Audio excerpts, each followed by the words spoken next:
네, 모닝 큐티의 윤영국입니다. 오늘도 고린도전서 15장 말씀 또 부활장 말씀 계속 이어갈 텐데 오늘 29절부터 15장 29절부터 34절까지 이렇게 보려고 이렇게 합니다. 여러분, 부활이 있다고 믿는 것과 만약에 부활이 없다고 믿으면 결국 부활이 없으면 우리가 사망이 우리한테 역사하는 거잖아요. 그러니까 우리가 죽는다고 생각하면 정말 이 세상 즐겨야 되는 거 아닙니까? 맞죠? 정말 마음껏 먹고 마시고 즐기다가 죽어야지. 원 없이 이렇게 하다가 해야지. 맞는 거죠. 그게 합리적인 생각이죠. 바울이 이렇게 애써서 복음 전할 필요 있습니까? 없죠. 그런데 만약에 부활이 있다면 이제 우리 삶이 조금 달라지겠죠. 왜 부활, 영생, 영원한 삶 거기에 우리가 동참할 수 있어야죠. 부활이 있는데 거기에 동참하지 않으려고 하는 사람이 이상한 거죠. 왜? 죽어서 영벌을 받는다? 내가 기꺼이 그러면 지옥 가서 영원히 벌 받을 거야. 그렇게 할 필요가 없죠. 네. 만약에 부활이 있기 때문에 사도 바울이 그렇게 그 많은 위험들을 무릅쓰고 그 삶을 살았던 것이고 또 복음을 전했던 것이고, 그러니까 이 부활이 정말 있다라고 이렇게 믿는 이 신앙, 이것은 정말 사람들을 정말 다르게 살게 할 수 이렇게 있습니다. 그럼 잘못하다가는 우리가 믿으면서도 삶은 도덕적으로 타락해버리고 죄를 지는 삶을 산다. 그러면 이제 문제가 좀 심각해지는 것이죠. 우리 이런 것을 좀 생각을 하면서 오늘 본문 말씀을 좀 보도록 이렇게 하겠습니다.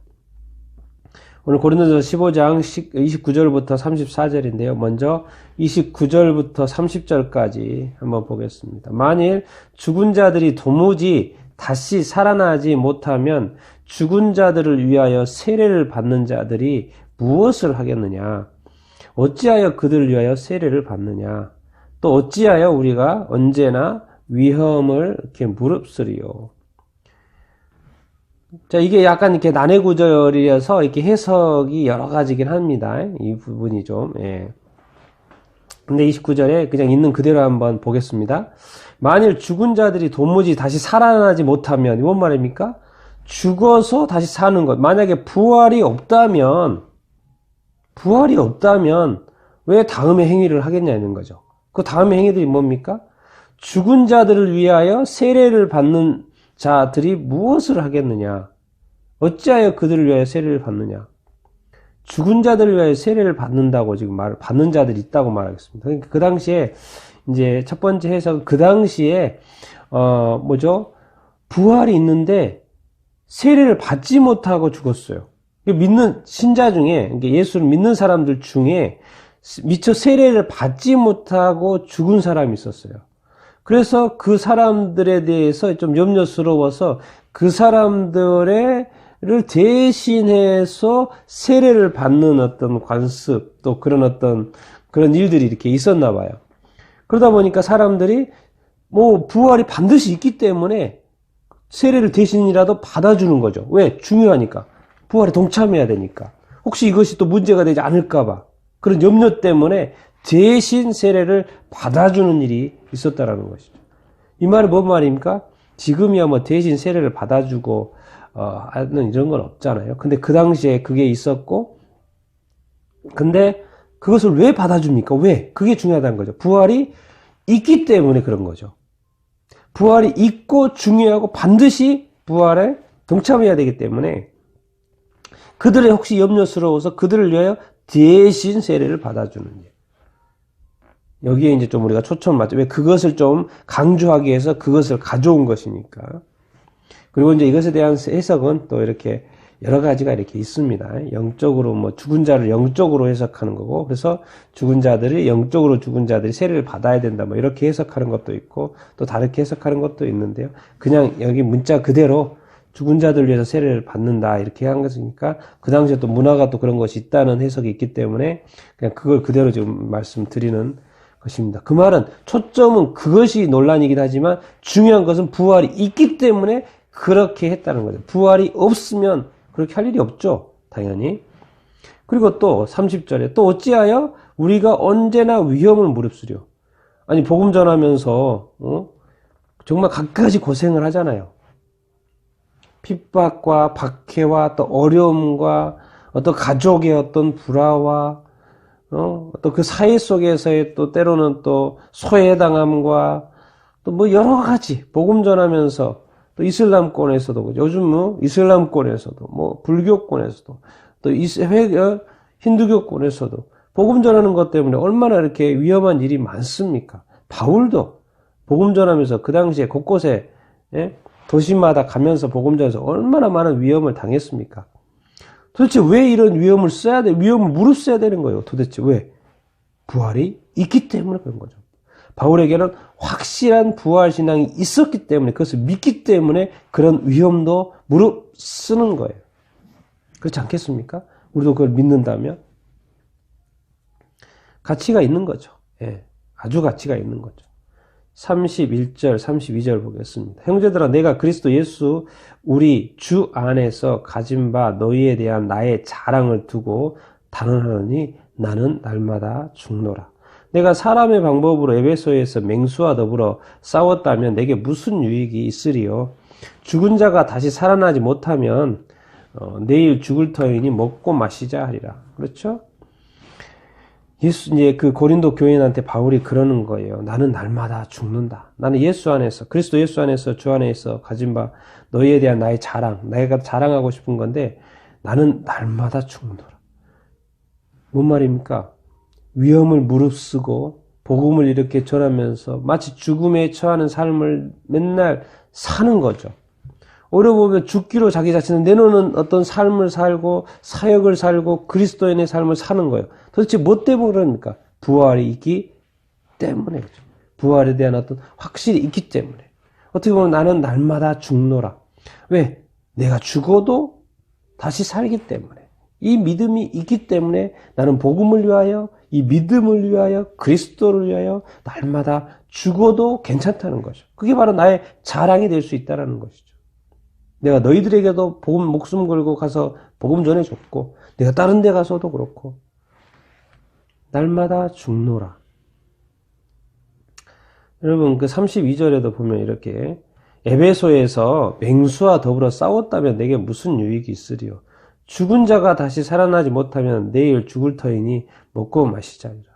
에베소에서 맹수하고 뭐 직접 싸웠겠습니까? 맹수는 이제 어떻게 보면 또 바울의 어떤 대적자들이라고 할 수 있지 않을까요? 바울의 에베소에서도 그 우상 숭배가 가득한 에베소에서 이 바울을 대적하는 사람들이 얼마나 많습니까? 그들과 막 엄청 이렇게 싸웠다고요. 위험을 무릅쓰고 그렇게 그런 어떤 영적 싸움, 또 그들과의 실제적인 어떤 싸움, 그런 어려움들이 이렇게 있었다고요. 도대체 왜 그래요? 왜 그렇게 그런 어려움에 처하고 또 그런 싸움을 합니까? 죽은 자가 살아나지 못한다면. 만약에 부활이 없다면 그럴 필요가 없죠. 그것뿐만 아니라 부활이 없다면 내일 죽을 터면 내일 죽을 터이니 먹고 마시자 하리라.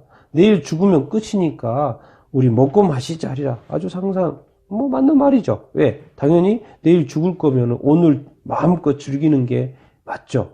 근데 만일 내일 죽는다. 근데 내일 죽으면 하나님 앞에 선다. 예수 그리스도를 만난다. 그렇게 생각을 하면 우리 삶을 더 점검하지 않겠습니까? 우리의 믿음을 더 점검하지 않겠습니까? 우리가 정말 혹시 내가 죄 지은 것이 없나, 죄 있으면 회개하지 않겠습니까? 돌이켜보지 않겠습니까? 한번 체크리스트 한번 점검해보지 않겠습니까? 그래서 부활이 확실히 있다고 바울은 지금 믿는 거예요. 믿기 때문에 자꾸 이렇게 권하는 것입니다. 33절, 34절. 속지 말라. 악한 동무들은 선한 행실을 더럽히나니 깨어 의를 행하고 죄를 짓지 말라. 하나님을 알지 못하는 자가 있기로 내가 너희를 부끄럽게 하기 위하여 말하노라. 속지 말라는 거죠. 부활 있다는 거죠. 어떤 사람들은 이렇게 이게 속지 말, 악한 동무들은 악한 친구들이라고 생각하면 되죠. 악한 친구들, 나쁜 친구들, 선한 행실을 더럽힌, 여기서 행실이라고 돼 있는데, 좋은 습관이라고 해서 또 하고요. 또, 좋은 어떤, 도덕적인 것. 선한 도덕. 사실 그리스도인이, 예수 믿고 나서, 하나님 앞에서의 삶은, 도덕적으로 높은 단계죠. 높은 도덕적인 어떤 윤리적인 그런 것을 다 지키죠. 간음하지 말라. 어떤 결혼한 사람들의 간음, 간통 또 이렇게 그런 거 하지 말라 그러잖아요. 남의 이웃에 탐하지 말라 그러잖아요. 그럼 또 도덕적인 기준들이 이렇게 있지 않습니까? 이런 것을 악한 나쁜 친구들이 이런 선한 행실, 이런 도덕적인 좋은 습관과 기준들을 파괴한다고 더럽힌다는 거예요. 그렇게 하지 말라는 거예요. 만약에 부활이 없다면 사실 막 살 수 있거든요. 이런 일, 저런 일, 나쁜 일, 부도덕한 일, 비윤리적인 일 행할 수 있거든요. 속지 말라는 거예요. 속지 말라는 거예요. 부활은 반드시 있다는 거예요. 부활은 반드시 있고 우리 반드시 주님 앞에 설 것이고 반드시 하나님 앞에 설 것이기 때문에 속지 말라는 거예요. 속지 말라는 거예요. 정말 깨어 있어서 의를 행하라는 거예요. 죄 짓지 말라는 거예요. 이 죄와 의는 반대잖아요. 죄인은 죄를 짓고 세상에 죄가 들어와서 악한 마귀가 이 땅에 아담과 하와를 통해서 죄를 들여와서 죄의 악이 이 땅에 정말 창궐하고 있지 않습니까? 전염병이 창궐하고 있지 않습니까? 악한 일들이 창궐하고 있지 않습니까? 불법이 창궐하고 있지 않습니까? 부정이 창궐하고 있지 않습니까? 죄 짓는 것이 창궐하고 있지 않습니까? 죄의 악이 이 땅 가운데, 세계 가운데 창궐하고 있지 않습니까? 그러면 내 삶에 그런 일이 있으면 됩니까? 안 됩니까? 왜? 나는 지금 누구를 만날 거예요? 하나님을 만날 거예요. 예수 그리스도, 나를 위하여 십자가에 못 박혀 죽으신 예수 그리스도, 죄 때문에 죽으신 예수 그리스도, 죄를 가지고 어떻게 주님을 만납니까? 그래서 죄를 짓지 말라는 거예요. 죄 짓지 말고 오히려 의를 행하라는 거예요. 왜? 예수 믿고 나서는 우리가 의인이 됐으니까 의를 행하라. 하나님 말씀하십니다. 예수님 말씀하셨어요. 먼저 하나님의 나라와 의를 구하라. 하나님의 나라가 이 땅에 세워져야 되는데 그 하나님의 나라에 돌아가는 원리는 뭐다? 의다. 의, 정의, 공의, 의.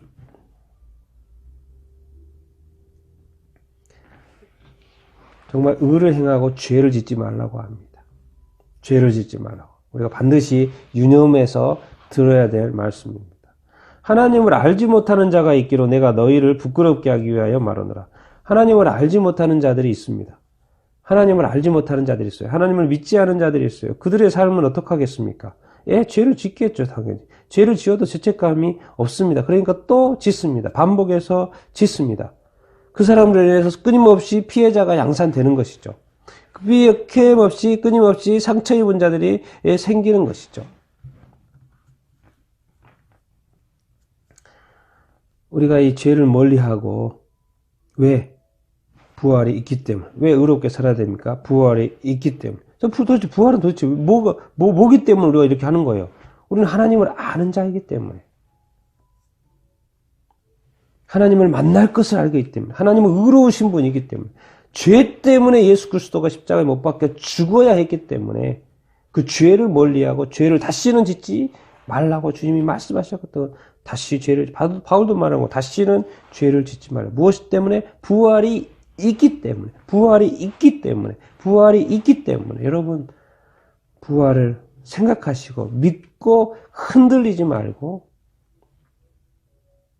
부활을 사모하시고 부활에 동참하기 위하여서 죄 가운데 동참하는 게 아니고 의롭게 살다가 온전한 믿음 가운데 이 땅에서 때로는 위험을 무릅쓰고 어떻게 보면 이렇게 부활이 있기 때문에 날마다 죽는 어떤 마인드를 가지고 사는 것, 자기가 좀 손해보고 자기가 좀 이렇게 낮아지고 오히려 그런 것이 확실한 거죠.